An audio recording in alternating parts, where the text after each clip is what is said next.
Here's the exact way to use two different Telegram apps with two different Telegram accounts at the same time. So first of all, go to your App Store and search for Telegram. Now all you have to need, install the official Telegram Messenger app from your App Store.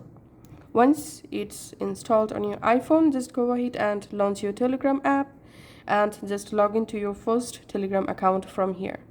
And now to get your secondary Telegram app, you have to go to your browser. In browser, you have to search for Telegram web and open web.telegram.org. And now you need to log into your secondary Telegram account from Telegram web.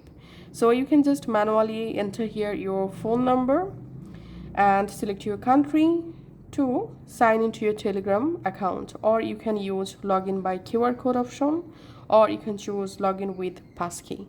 Okay, once you successfully logged into your secondary Telegram account from here, now just tap the share icon. In here you have to tap on add to home screen, and here you can just type Telegram and tap on add. And here, as you can see, I've successfully added or installed to Telegram. So in Telegram app, you can use your first Telegram account with a different number, and in Telegram web, you can go ahead and use a different Telegram account with different number. So that's how you can actually do it. Thanks for watching.